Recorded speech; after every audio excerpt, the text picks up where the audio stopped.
I cannot tell you the amount of pain I just experienced.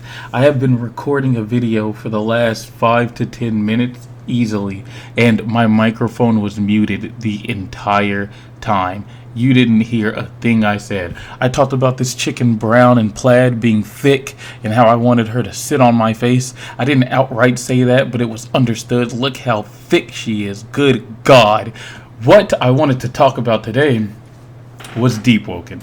Right now I'm editing a video and the video is still being uploaded and processing, so recording audio while trying to slap it onto this video probably isn't going to turn out well, but I'm a gambling man and if it messes up I will record yet another audio instance. But naturally, what I want to talk about today is something SkipperGripper brought up in a video that he posted some time ago. He posted a progression video, I believe it's one of his newest builds that he posted, where he essentially, somewhere in that progression video, I didn't watch the entire video, but I got about halfway through while working, Skipper says something along the lines of, I would like a curved blade of winds that's purple. Wouldn't it be cool if there was a rarity system where we could get rarities on legendaries, and when you got this legendary, it would actually change color. So instead of it being green, it would be purple, and it would make all your wind attacks purple. All your gale would be purple. Wouldn't that be cool? I think that would be sick. Etheron is purple. Etheron uses winds. Maybe Etheron's wind should be purple. Maybe if you got a special Etheron-based curved blade, then all the winds should be purple, matching Etheron's purple. He also said that it'd be cool if it had some tiny buff to it to where the damage was like up 5 or whatever the case may be. I think that that would actually be pretty cool. There is one major thing that I feel like I would change though. Instead of it being something that only hits the curved blade of winds, why not we make it every weapon? Why solely put all of our energy and time into legendary weapons? There are tons of weapons that aren't legendary that I don't think are being touched as much, and it's pretty crazy because yeah, sure, they might be for lower levels, or yeah, sure, their stats might be a little lower than you expected, whatever. I feel like they would be better for cosmetic whatever appearance. You know me, I am always pushing for cosmetic changes. I think it's really cool to be able to transmogrify, and yes, we can do that in DeepWoken, but we cannot do it for weapons. And before you say something, hear me out.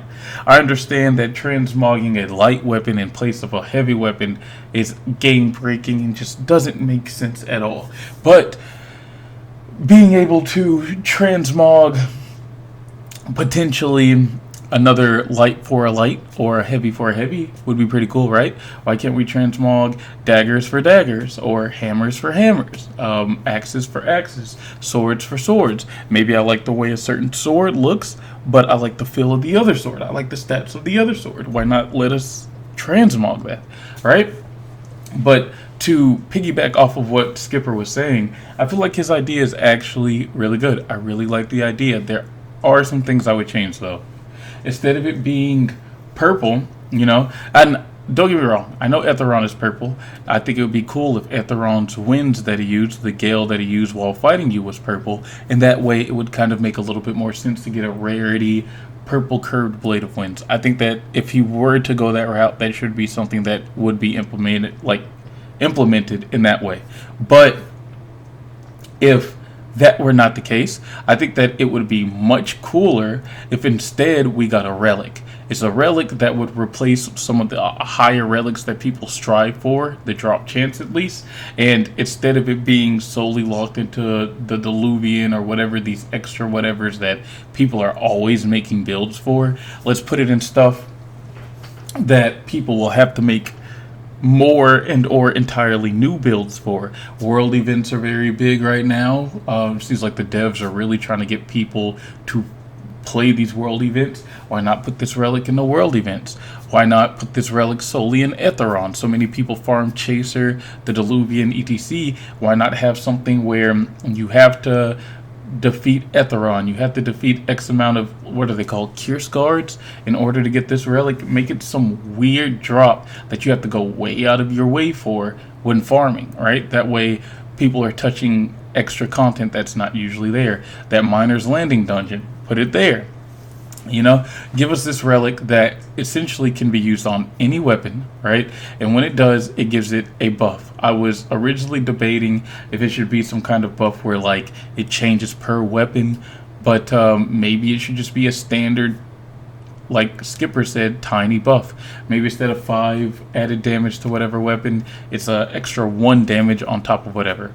Maybe instead of damage, they might add something different. Maybe it's ether, maybe it's agility. It gives you an extra stat in like agility or intelligence or something like that, you know? Why not have like a random buff like that that you could re-roll with your smith alloys or armor needles or whatever the case that changes them, right? But the main purpose of this buff is no matter what weapon that you use on it, you can actually make it dyeable.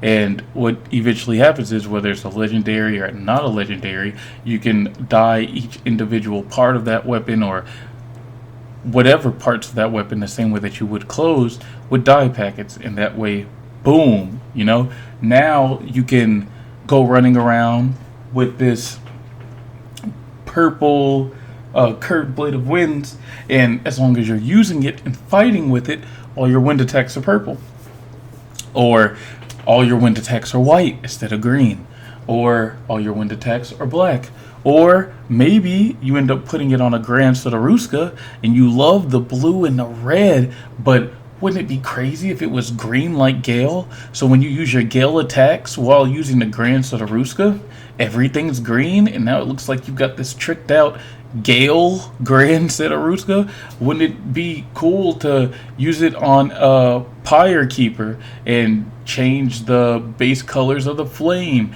to a dyeable color that you specifically want? Wouldn't it be cool to have something like that, or would it just be stupid? I'm kind of with Skipper. What would people think about that? What would it be if you were to go through these links in order to like get that kind of change? I feel like it would be cool. I like the cosmetic changes. I like the ability to be able to change things cosmetically and have these options in order to pick things that are not normally in the game. If you watch anything I post, whether it's on this account or my other account, if you listen to anything I talk about, you know that I push for shirt and pants IDs in DeepWoken. We've gotten hair IDs. They're 4 starts, like, well, 4 bars when you first create your character in the game. They don't always work, but occasionally they do work. The hair IDs are actually really cool. I love that. I love that we have that freedom to stack and change hairs and possible accessories. It's so awesome.